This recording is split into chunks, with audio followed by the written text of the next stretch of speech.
Welcome to Edison National Historic Site, and this is an occasion that I've been looking forward to for several weeks, and it's going to be a real treat for me. My name is Lynn Whiteman, and I'm the unit manager here at Edison Historic Site. And I must admit that until I came here in April, I didn't know very much about Thomas Edison. I suspect that most of you know a great deal more about him than I do, but maybe my enthusiasm will sort of make us on an equal. Tonight we're going to have a program of Edison in Americana, and I apologize for our facilities. This is without any advance publicity, and you can see what would happen if we did publicize it, but we think it's meaningful to have this kind of activity here where it all happened, and that's why we do try to have it here each year. Hopefully we will have a little bigger facility in the not too distant future, and then we can publicize it, and as you can well imagine, the response will be tremendous with a little publicity. Tonight I think most of you that are familiar with what is going on realize that a considerable amount of work has gone into this, and I would just like to say that Leah Burt has asked me not to introduce her, so I will not introduce her. But those of you who know her, if you would so tell her, for me, if not for yourself, what a nice job she has done, because she's done it practically single-handed with very little help from myself. So we certainly appreciate her efforts.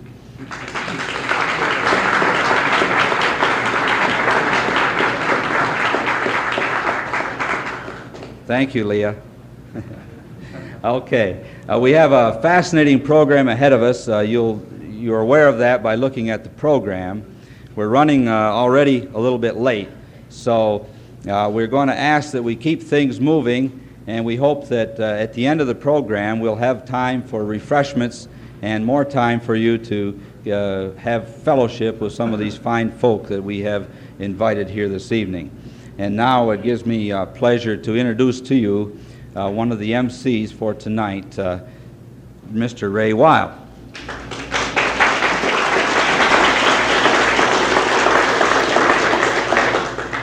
This is the sixth program that we have given in this particular series.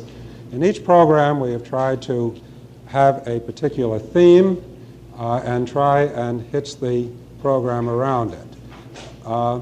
In this particular case, the theme is Americana on Edison. The reason for the theme is that Milford, who has been involved with it, thank God, felt that this would be the way to get as wide a variety of recordings together as we could. Otherwise, we're cramped and limited by the particular thematic approach. Unfortunately, with our last program, we had to begin the program with a sad note, because we dedicated the program to Fred Harrington, who had, and so many people knew Fred and what a wonderful person he was, and Fred had passed away just before the program began. Somehow, in the rush of putting this program together, we missed including one artist who was not an Edison artist, but who was one of those live and wonderful people who seemed to be someone who would always be with us. This was a blues singer, Victoria Spivey. She would have been at today's program, and ironically enough, would have been 70 today. She passed away a week and a half ago. Victoria, for the record collectors, everyone probably knows of her for her first recording, the Black Snake Blues. She started recording, and here is another irony, 50 years ago. And she made her last recordings in 1976. We are actually dealing tonight with the second generation of the recording industry. The first generation is no longer with us. 25 years ago, when it was possible to see them, to interview them, and to get them down on records, unfortunately, nobody other than Jim Walsh really did anything about it. And so much of our history has been lost at that time. If you don't realize it, Jim is hiding over there in the audience there, and we'll be hearing from Jim later in the evening. The group that we're dealing with tonight, and such a wonderful group, is the group that is the second generation of recording. We have people here spanning all of the recording methods that we have been known to us. Acoustic recording, regular microphone recording, long playing recording, stereo recording, and in one or two cases, quadraphonic recording. So we are dealing with living history, and let us hope that that living history is with us for a long length of time. Now we could go on, but rather than do that, why, let's get right on to Eileen Stanley. One big push in Americana was always going from the small town into the big city. And there are a lot of themes in records about this, including Hiram, who went from Indiana to the big city, and he got interested in the Broadway girls, but he found out that the Broadway Sallies and New York alleys weren't really the place for him. So back to Indiana he went to his big girl, Anna. All right. This is being sung by a lady that you're all familiar with. She's still living in California, Eileen Stanley.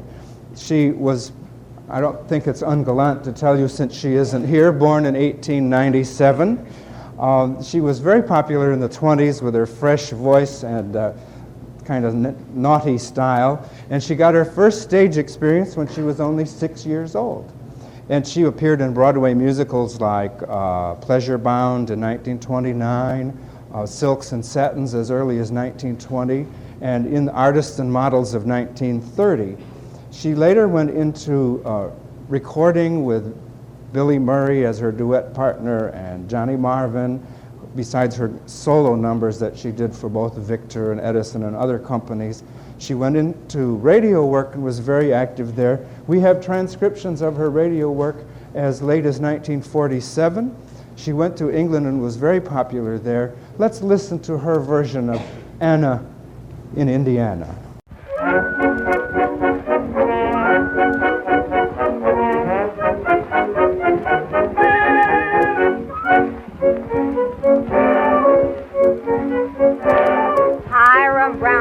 Town to see the city girls, but he said, by heck, I near broke my neck looking at these women, and they all give me a pain. So I'm going to pack my grip and hop right on a train to see my Anna in Indiana. She's just as playful as a baby grand piano. She went to school, though you wouldn't think so, for a dumber girl could never live. She thanks me for each kiss I give. Anna in Indiana, we'll have my arms as far around her as they'll go. Town girls want your good behavior. Kiss a rude girl, it's a favor. I'm going back to Indiana.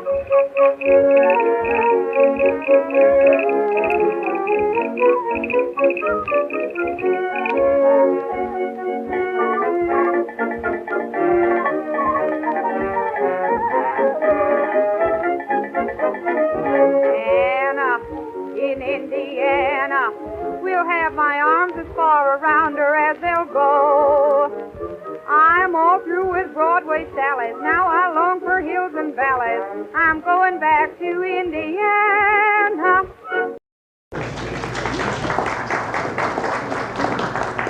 Leah Burt found in the Edison files an interesting letter of April 20th, 1920. This is before she began her Victor career, isn't it, Jim?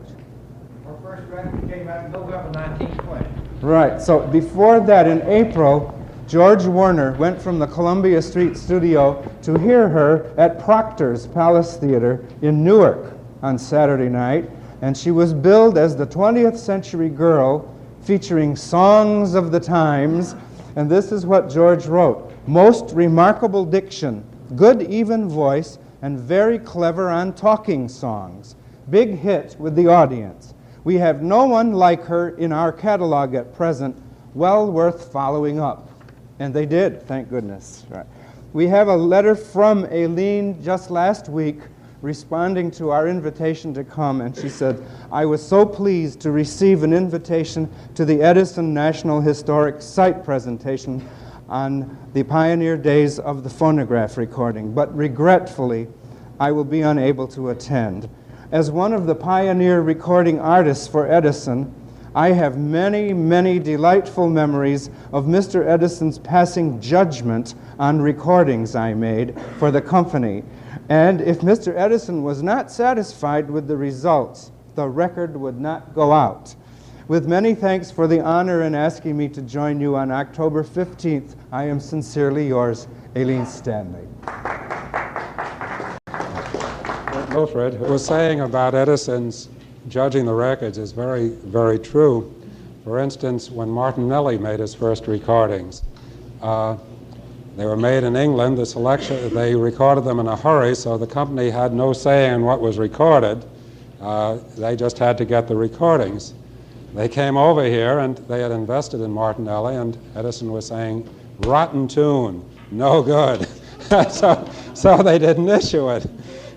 And on other cases, they would say bad seller and they wouldn't issue it, or other such interesting things. At one time, I taught, and I had a standing bet with anyone in my school that if I so wished, I could motivate any lesson with a recording. And if I were still actively teaching, I think I could still follow through with that. You might have to bend things a little bit in order to do it, but you could still manage to do it. The next recording, I think, is history, and very much history. Now, if Edna White had arrived, I don't think she has as yet. When you hear her recollections of 1861 to 65, she was playing it for a particular audience. She did not play it in a way that that audience would like it. The record would not have sold. You will find that it is a beautiful and moving example of a recollection of 1861 to 65. I will not identify the pieces because of it.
You have to remember that this recording was made by the acoustic process, in which it's just the force of the sound that worked the recording needle. I think fidelity-wise, it still stands up very close in today's world. Edna is another one of the individuals who has such a long recording career, because she has been issuing records recently, and I have a lovely lady to bring in. This is Edna White.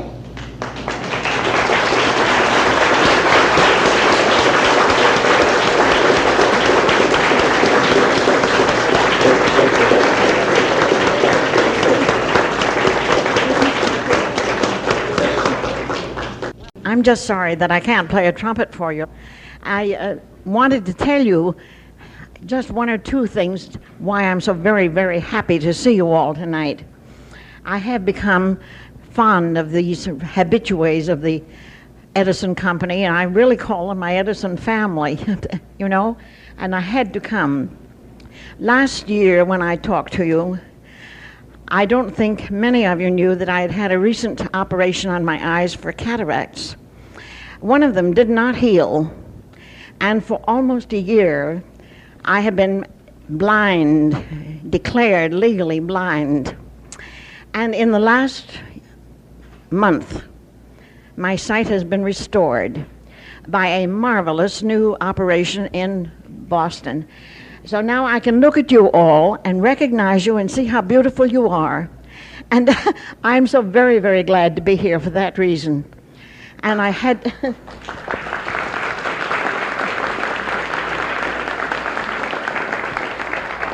Thank you so much. I also want to tell you one more reason why I'm glad to be here. I hope my rest of my family is here. My brother, who is the youngest one in our family and the only brother I have, has always been terribly important to me. And I think he's been important to a lot of people who knew him as a former executive of the Eastman Kodak all of his life.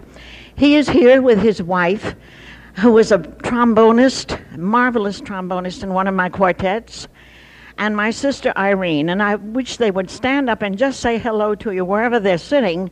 I want you to see them, because I'm very proud of them. That's another reason I'm glad to be here.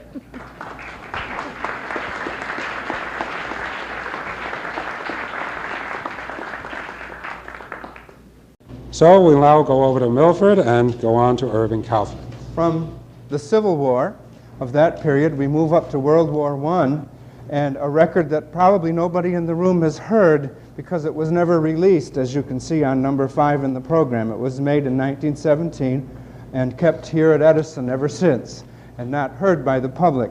It's by Irving Kaufman, who, as you probably know, died just during the past year, and we thought it would be nice to have this in memory of him, and we expected Mrs. Kaufman to be here tonight. This is a patriotic song. The bars are down, the die is cast, and now it's up to us what you can do. And even the line, every little bit helps. The man with the sword, gun, hoe, and plow. Girls can come out and be Red Cross nurses. Women's Lib would get them for that. The boys can be scouts. Uncle Sammy wants us now. Remember the poster? And that's all from World War I, and here's Irving Kaufman singing it.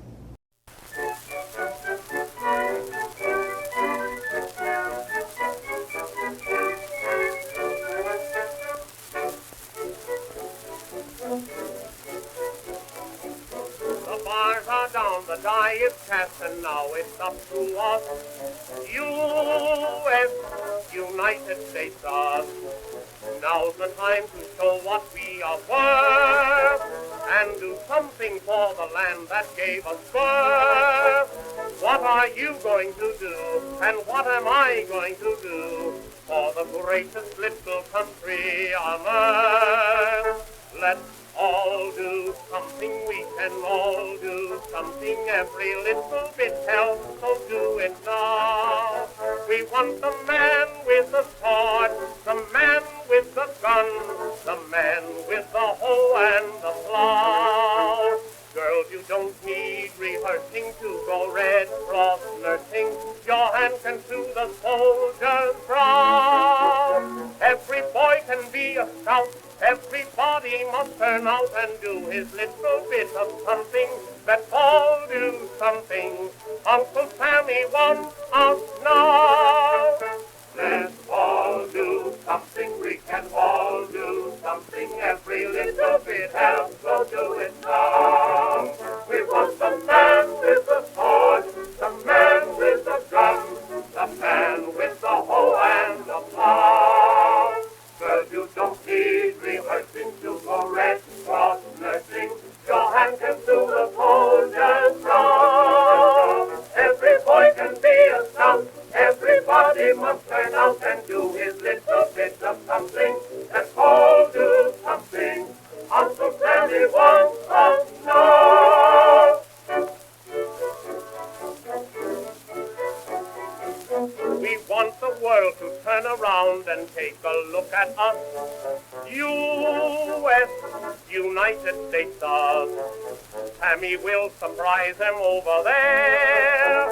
And when Sammy rolls his sleeves up to prepare, what are you going to do? And what am I going to do? We must all of us be doing our share. Let's all do something. We can all do something. Every little bit helps, so do it now. We want the man with the sword, the man with the gun, the man with the hoe and the plow. Girls, you don't need rehearsing to go Red Cross nursing. Your hand can sue the soldier's brow. Every boy can be a scout. Everybody must turn out and do his little bit of something. Let's all do something. Uncle Sammy wants us now. Let's all do something. We can all do something. Every little bit helps, so do it now. We want the man with the sword, the man with the gun, the man with the hoe and the plow. Girls, you don't need rehearsing to go Red Cross nursing. Your hand can do the soldier's brow. Every boy can be a scout. Everybody must turn out and do his little bit of something. Let's all do something. Uncle Sammy wants us now.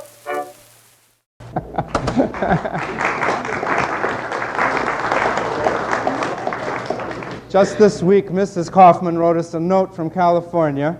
She said, "Your very nice invitation to attend the annual Edison Recording Pioneers in place of my husband, Irving Kaufman, has been forwarded to me. I had been traveling all summer from White Plains, New York, and just now home again. Too bad I could not stay longer back east to visit all of you and enjoy a most nostalgic evening. But as Mr. Williams or Wilfred Graham can verify, I'm still busy as a pianist and organist and playing my first engagement of the season in Palm Springs tomorrow night, October 2nd. Let's hope for next year's doings when I may be on the East Coast a while longer than it was possible this year. My utmost thanks and regards to all for remembering Irving, whose latest albums I am busily sending to some colleges on request throughout the country. Sincerely yours, Belle Brooks Kaufman." And she says, "Reminiscing with Irving Kaufman" is the title of the album. We thank her for that. Right? Another nice thing about these programs is the chance to meet some of our old friends each time.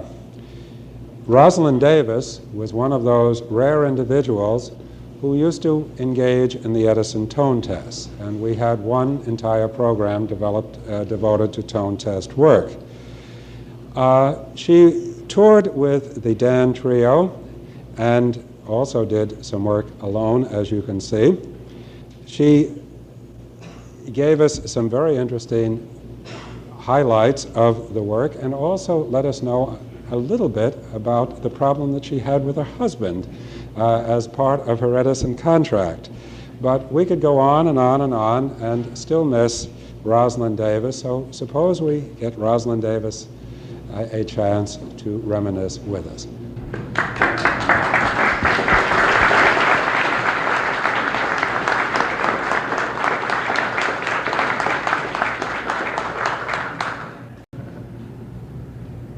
Good evening, ladies and gentlemen.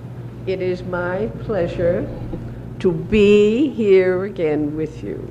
May I take this opportunity to thank Mrs. Leah Burt and Mr. Warner of Traverse City, Michigan, for the kindness shown us. Do you mind if you reminisce with me while we are tone testing? We did not have planes to travel with, and we had to resort to either cars or train. The trains were not exactly as we have today. We did not have parlor cars or Pullman seats. In order to make certain connections for our concert tour, we had to resort to what was called the milk train. May I describe the milk train to you? As we came to the station, I saw them loading cans of milk, and then they took off the empty cans. And that, in the other part of the baggage car, were our traveling. And then there was the passenger car. We were the only ones in the passenger car, and the seats were not exactly soft. Well, we had to make this milk train at 3 o'clock in the morning in order to make connections for our next concert. We came to this junction, and there was the hotel we were to stay overnight in. Not exactly like the Plaza or the Barclay. And as we came in, we came to the registration desk. On either side, there were chains. On one chain was a toothbrush. The other chain had a hairbrush with a notation, "Use at your own risk." Now, don't you think that manager was quite a man to think of putting these different things for people who might have forgotten to pack them? We didn't use them. Well, we entered the dining room, not exactly the one at the Bellevue Stratford in Philadelphia, nor the one at the St. Francis in San Francisco, nevertheless a dining room. And the waitress came over and we said, "Anything special on the menu tonight?" She said, "Oh yes, we have pan-fried steak." Well, we said, "Could we have it broiled?" Bear in mind, B-R-O-I-L-E-D, broiled. And she says, "Oh, yes." Well, we were engrossed in conversation at the table, and we never realized it was an hour and a half, and the steak did not make its appearance. We went to the front desk and asked if we could see the waitress. She came, and she said, "Oh, yes, it'll be ready in a few minutes." Mind you, after an hour and a half, finally she came with this huge platter. I am not an art student, but I do think I know my colors. This was a mousy gray, the mousiest you ever did see. When she put it on the table, we said, "How did you ask to have our steak done?" "Oh, you said boiled medium." We resorted to eggs. Then we finally came to our point of destination, and we met a very fine dealer who not only sold Edison phonographs, but sold jewelry. I was enamored by a little finger ring. Do you recall when you earned your first money and you bought something you really wanted? That was the feeling I had after I purchased the ring. He said, after the concert, I will be very happy to show you the sights around. And we did have a very successful concert, and he took us on a tour. Then we came to a place that was landscaped beautifully, high hedge, and all of a sudden, as we were driving, 3 men jumped out of the bushes and said, "This is a stick-up." Well, we got out of the car, he took our bags, and he looked for jewelry. Being naive, when he took my little ring, I said to him, "Please, you may have my money, but let me keep the ring. I just bought it today." He says, "I want that ring." Who was I to argue? Well, after he got, they, I should say, got all the things they wanted, they said, "Get back in the car," which we did. Quite nerved up, I assure you. Well, the dealer seemed disturbed, and he said, "Come to our house and have a bit of refreshment." We did, and we had a lovely evening, and then all of a sudden the bell rang, and who walked in but these 3 hold-up men carrying our bags and our jewelry. And they came and gave the things back to us.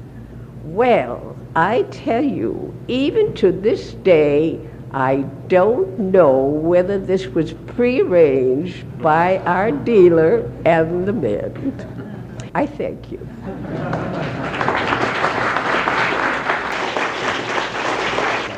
The tone test work, as you just saw, could be a little bit gruesome for the people doing it. Also, I imagine a little bit of fun. Could also be quite dangerous. And we pointed out in our tone test program that one of the artists, Julia Heinrich, was on one of the railroad stations during her tour. The baggage man had not put the bag, you know, those old hand-drawn baggage trucks that were the feature of every station. He had not taken the baggage truck and secured it. It was partially blocking one of the railroad tracks. A passing train came by, struck it, forced it across the platform. It struck Julia Heinrich, and she died at that particular time. Many of you have wondered why she made so relatively few Edison records, promising as she was. This is the reason. Harvey Hindemeyer always told the story about the time he tiptoed off the stage and right into the orchestra pit. Boom. It was not a successful tone test. We are blessed tonight by having the other violinist of the Dan Trio with us. And of course, you know her other 2 sisters. Felice played the trumpet, and Blanche played the piano, and Hazel is with us tonight, who was the violinist. Felice is still in California, isn't she? We have tonight a record of a very famous piece called The Lost Chord, as you know, by the Sullivan of Gilbert and Sullivan, only in a sober mood. And it was a great popular song nearly 200 years ago. In 1877 it was written. He had tried to set this poem 5 years earlier and was unsuccessful, and his brother Fred, who was a performer in some of the Gilbert and Sullivan productions, was extremely ill, and Sullivan sat up with his brother, and as he sat through the night, the tune of The Lost Chord finally came to him, and he wrote it down. And ever since then, it has been one of the world's most popular tunes. The phonograph played a large part of that in this country, and artists like Felice Dan playing the trumpet on the Edison Diamond Disc, accompanied by her sister Blanche.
Since I'm a musician, I didn't do too well with my arithmetic. 1877 seems to be 100 years ago. All right. Jim Walsh is right. I'm not too bright. Letter from Felice Dan to Mr. Edison, no, to Mr. Walsh. It is not that disreputable Walsh that's sitting here, but it's... There you pick my name today. But it was Mr. Arthur Walsh. Jim and I have been fighting for 21 years, so it's not over yet. Telling about a phonograph that Mr. Edison had sent to Felice, and I understand she still has this phonograph in California. There's also another letter from Blanche Dan to Mr. Walsh, and you'll enjoy reading those. We have something better than a record by your two sisters, though. We have you right here to play for us this evening, and may I present Mrs. Hazel Dan Burley.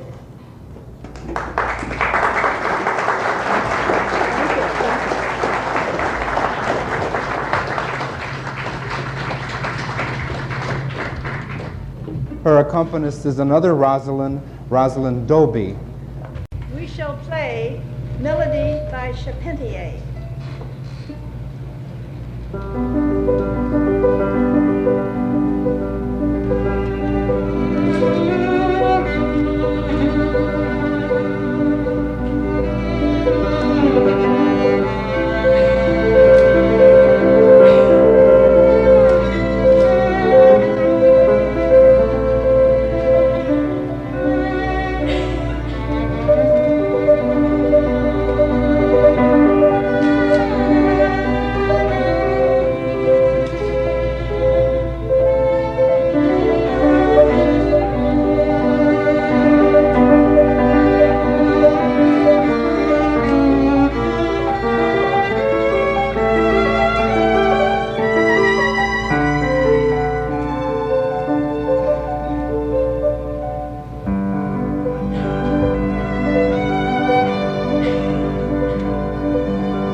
we're going to put your brains to work a little bit on the next title, the AOHs of the USA. It's obviously Americana.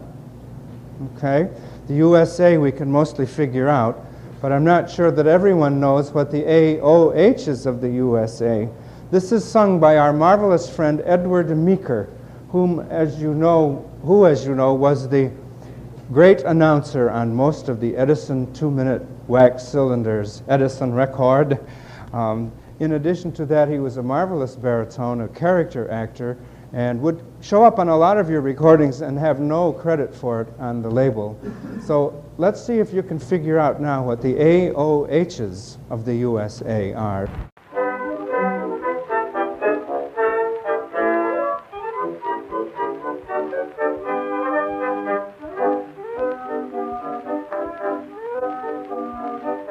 You belong to any order, to any big society, like the K of P's or the K of C's, or to any club that takes initiation fees. If you don't, here's why I ask you. I have the one you should belong.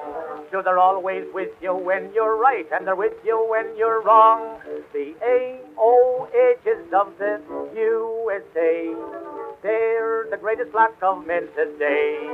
Say, who holds your best position? Who are your politicians? Diplomatic, democratic, first in peace and first in war. They don't care what they're fighting for. Oh, they're wonderful when on parade, when they're marching down the avenue. Hurroo, hurroo. Sure, you never in your life have met a finer clan than the ancient and the honorable Hibernians, the AOHs of the USA.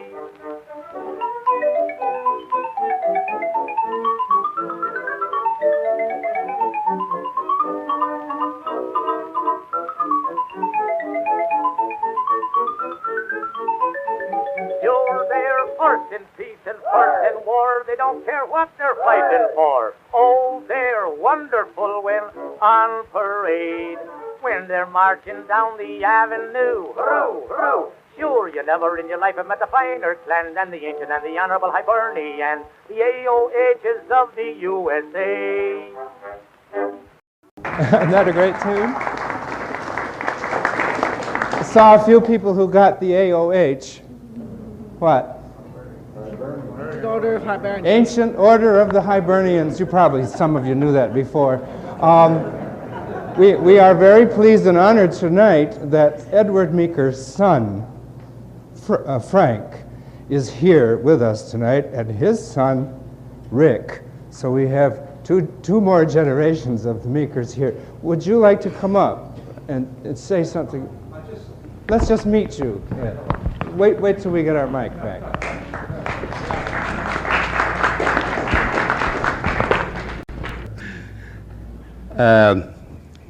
I'm not prepared for this thing right now. I don't know what you want me to say. You might remember about your dad or about his records? Well, this building here, I wasn't allowed in when I was a little boy. They had all kind of power equipment and everything else in here. But the other building I was in, and one of the things that I can always remember, I was about 4 or 5 years old, some guy'd come up and say, "Shh, Mr. Edison is napping." Mr. Edison couldn't hear very well, and he never heard me. But the guy that said shush, I was annoying him. So they made me stop hollering. That's about all. You want to say something?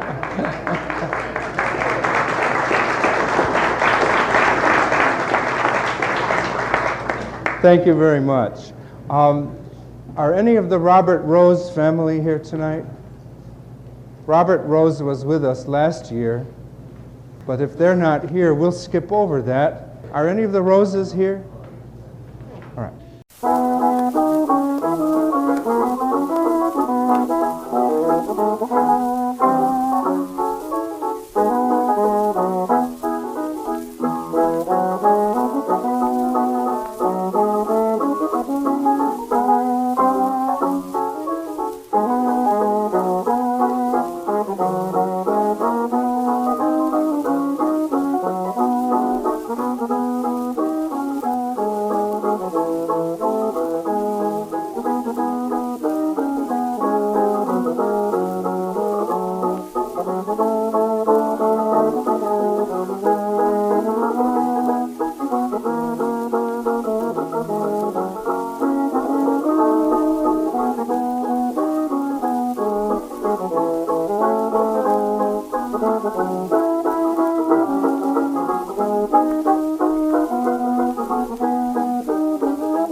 I think we're getting to the stage where we are going to find it difficult to find a recording that Ernie Stevens has forgotten that he made.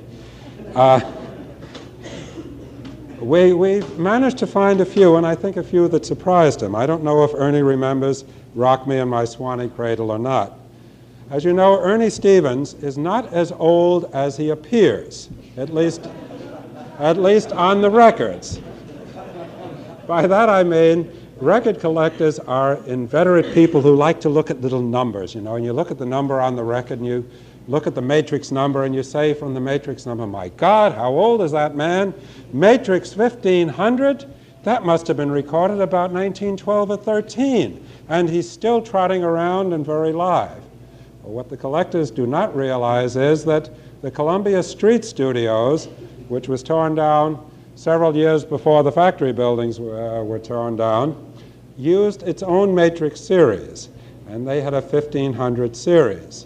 Occasionally they trot Ernie over to New York, but that was very, very, very rare. I don't know why you see a New York number in every so often, but maybe Ernie will be able to tell us about it. Ernie was Edison's private pianist, and he used to demonstrate the various tunes. Remember, they were not melodies, they were not new songs. To Edison, they were always tunes. And as we mentioned with the Martinelli one, Rotten Tune. It was an operatic number, by the way. Edison was very much interested in a certain sound quality and a certain effect, and Ernie managed to give it to him. But again, here is a situation, there's so much we'd like to say, but why should we say more and steal it from our honored guest, Ernie Stevens? So, why not? Why not? You'll notice we have the piano here, so he can't escape us this time. Well, when I reflect upon my association with Thomas Edison, I marvel at the opportunities and the chances for success that he gave me. And at that time, I didn't appreciate it, which, of course, we all do at a young age. And when we reach our old age, well, we look back and reminisce and say, gee, if I only had those opportunities again.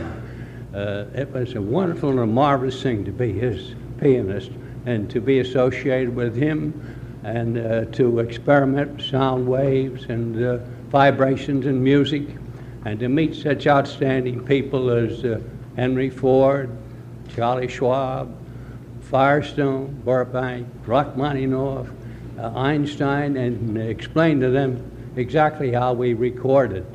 It was a marvelous thing, could only have happened to one person in a million. Some of the audience has requested me to say something about the funny things that happened, amusing things that happened. It was my job to play music that came in from all over the world. So to be a pile about so high, and I'd pick up one song and play 2 or 3 measures, and he'd say, no. He'd pick up another song, he'd say, make that with Anna Case, and I'd have to notate that and contact Anna Case and Elizabeth Spencer, and pick up the next one and say, make that with Vincent Lopez. And I picked up one song, it was in 6 sharps. And if you're a musician, well, you know 6 sharps is a bad key.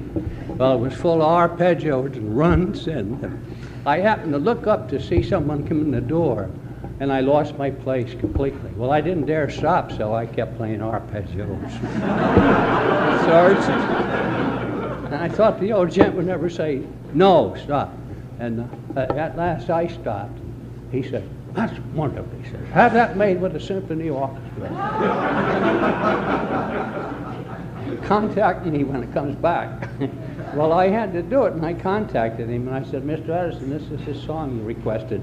He sat down, listened to it, put his hand in his pocket, and jumped up and down, and he knew every curse word in the English language. He said, that doesn't sound anything more like the way you played it than the Man in the Moon. If he'd asked me to play it again, I'd have been sunk. And another interesting episode was Rachmaninoff came to the studio to make a test.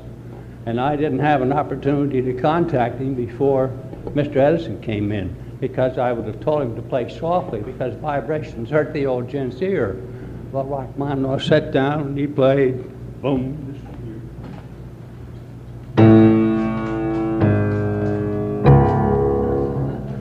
Said, that's enough.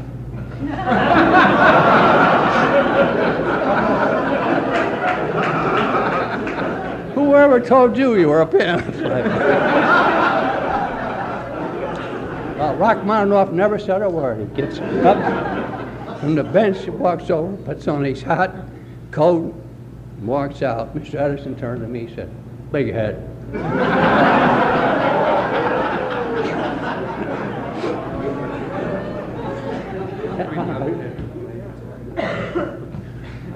It was his idea there was hidden talent in the organization. So he had me make out a notice to post on the walls of all the factories. Anyone who thought they had hidden talent to come in and make a test. You should have heard those tests, really. One man came in and sang Asleep in the Deep, and the boys in the orchestra, I couldn't control them. They threw down pans and blew a foghorn, and one woman sang a song about a bird. It was supposed to be tweet, tweet, tweet, and when the tweet, tweet came, somebody blew a foghorn, see? And I showed it to the old gent, and he said, impossible.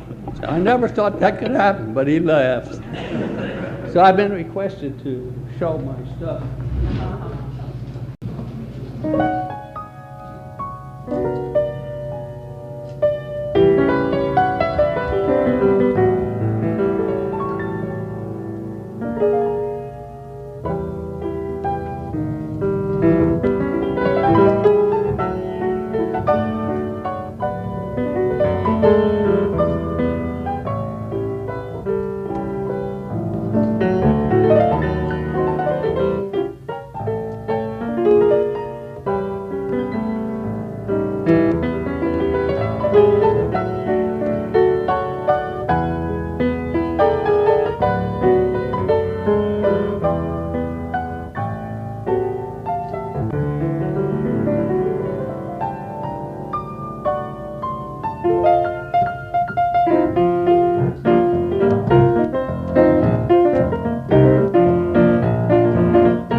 I want to be sneaky now and introduce somebody else to you who's probably not going to hear what I'm saying because he's listening with his mic now, and introduce Merritt Malvern, who has come down for the last 5 programs and seen that these have gone on to tape. I cannot think of a more wonderful person, and he's going to shoot me for saying this. And Merritt this year re-recorded all of the unreleased Edison Diamond Disc recordings so that they are safely on master quality tape, and even though they are stored on the 3rd floor of the Edison Library building, that they can be definitely preserved. So Merritt is responsible for that. You will also notice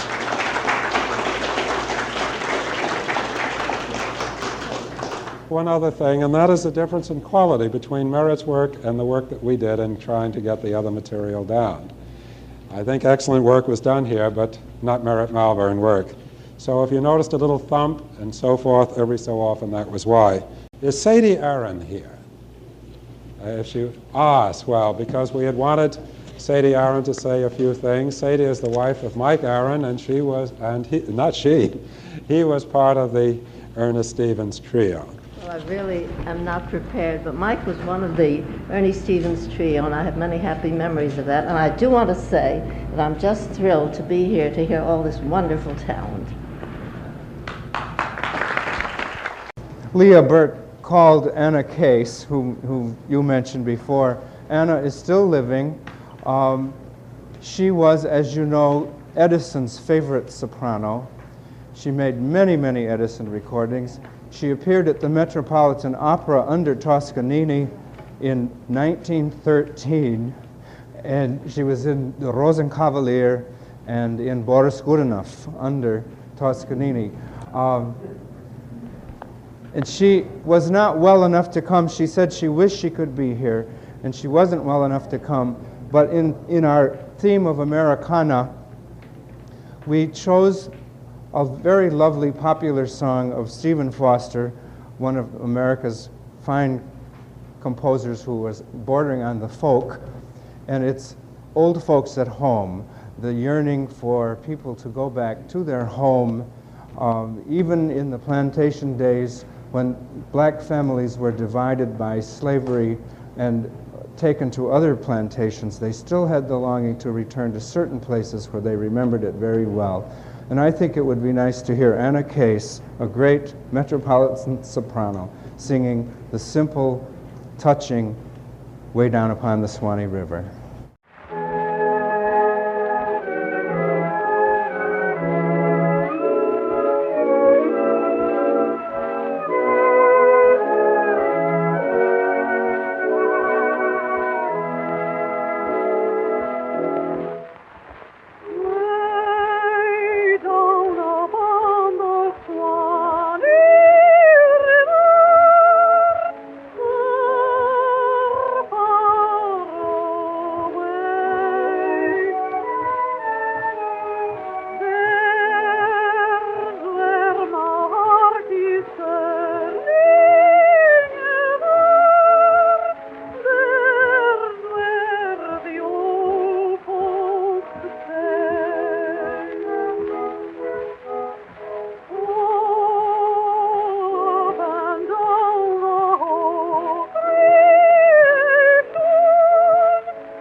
Anna Case, as you know, married Clarence Mackey and retired from the stage. He made a very beautiful group of Columbia recordings in 1929.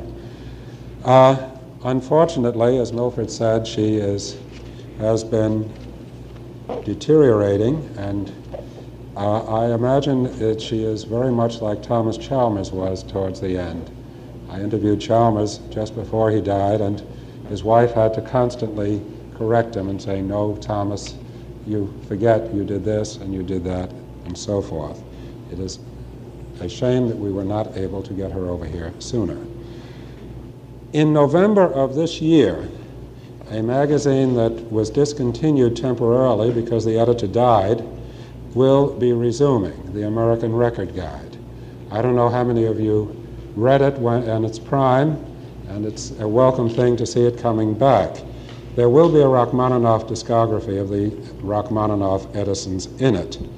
I bring that up because I mentioned at the last program that Jim was at that one of the first times that I remember seeing anything by Jim Walsh was in its predecessor, the Music Lover's Guide. Also, in the American Record Guide, he began that long series that he eventually transferred to Hobbies. And I remember with a lot of affection one, I think the Coney Island Gang you did in the Record Guide, didn't you, or was that in Hobbies? No, that was the title I first used in Hobbies. I see. Well, anyway, I know there was a series there that my memory's getting spongy also, in the early 1940s, and then it went over to Hobbies. Jim has done so much for collecting and for preserving the information that we did want Jim to say a few words to us. And remember the last time he was here, he had that shillelagh to make sure we behaved ourselves up here. Ladies and gentlemen, and that excludes you, Milford Fargo, it is both a pleasure and a surprise to be with you tonight. But first, let me add a bit to what our dear friend Ernest Stevens had to say about Mr. Edison's opinion of Rachmaninoff's piano playing. Andre Benoit, who was the accompanist for Albert Spaulding, told me that he once recorded a classical piano solo. Mr. Edison tested it, rejected it with a note saying, "Rotten, ain't got no tune." So to please Mr. Edison, he recorded Old Black Joe with variations, and the old gentleman was very much pleased with it. Well, as Milford remarked, I believe it was Ray, excuse me for mentioning Milford's name when I should talk about a fastidious gentleman. I do write the favorite Pioneer Recording Artist Department in Hobbies, and with the December issue, I shall complete 35 years of continuous Hobbies writing, and the magazine has enough manuscripts in a big box on the editor's desk to keep the department going another 5 or 10 years. And one fascinating thing about writing for Hobbies is the mail it brings me, far more than I can answer. And sometimes the mail leads to remarkable and delightful unexpected discoveries. You know, only last Sunday I had a letter from a lady in a small town in upstate New York. She said she had recently heard with surprise and excitement that her maternal grandfather had made Edison cylinders in the early days of recording, and she asked if I could confirm what she had been told. Her grandfather's name, she said, was Andrew Keefe. I replied that indeed Andrew Keefe did make 3 2-minute Edison wax cylinders, all copies of Uncle Josh songs or monologues previously recorded by Cal Stewart, who is a darling of the heart of my friend, the Reverend John Archbishop Petty. I don't know what the A in John's name stands for, and don't want to know, because I'd rather give him centered cognomens of my own choosing. Anyway, I told the lady her mother's father had also made a few Leeds discs, and I sent her Xerox copies of all the reading matter I could find concerning Andrew Keefe, including an article in the October 15, 1906 issue of the Talking Machine News of London. I bet she was happy to get all the information I was able to send her. Now let me get down to the nitty-gritty of these remarks. I am convinced, ladies and gentlemen, and Milford Fargo,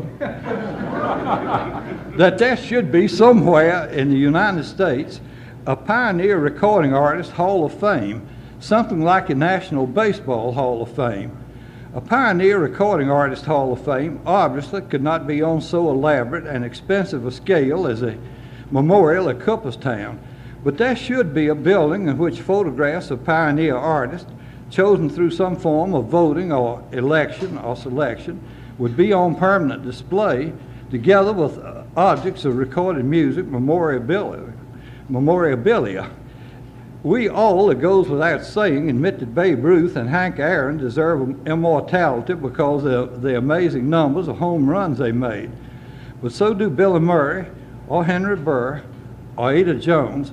I put that in for that reprobate Milton Fargo's benefit. Or Arthur Collins, or Byron G. Harlan, or Cal Stewart, to mention only a few names from a multitude. They deserve similar recognition for the innumerable hits they recorded on disc and cylinders. And if Ty Cobb made a record number of bass hits, our dear friend Gladys Rice, whom I'm happy to see here tonight, rates equal recognition for the number of musical hits she recorded. I don't mean that a building must be constructed to house a Recording Artist Hall of Fame. Perhaps one could be set up in the Library of Congress, which in course of time will receive my records, record players, reference materials, and the many hundreds of photographs that now adorn the walls of my spooky old home in Benton, Virginia. Possibly my collection could be used as a nucleus of a Recording Artist Hall of Fame. And I haven't discussed this with any officials of the Edison National Historic Site, but I wonder if the Hall of Fame I suggest could be set up here. Of course, it should not be restricted to Edison artists. If I should speak here again at some future time, I'll try to go into more detail as to what I think a Pioneer Recording Artist Hall of Fame should contain. I want Jim to tell you what the post office told him when he left Vinton. Well, I'll take up just a moment to say that the Vinton Post Office crew is composed of my confirmed enemies, especially a large gentleman by the name of Chuck Summers, who is about 6.5 feet tall and 12 feet wide and holds me in the most unmitigated contempt.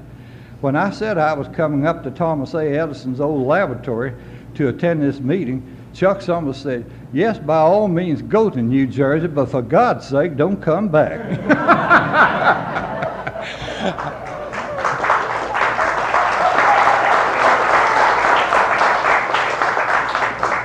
I congratulate you, Jim, on making 35 years, and I hope that you have 35 more years, because you certainly haven't improved in the last 35.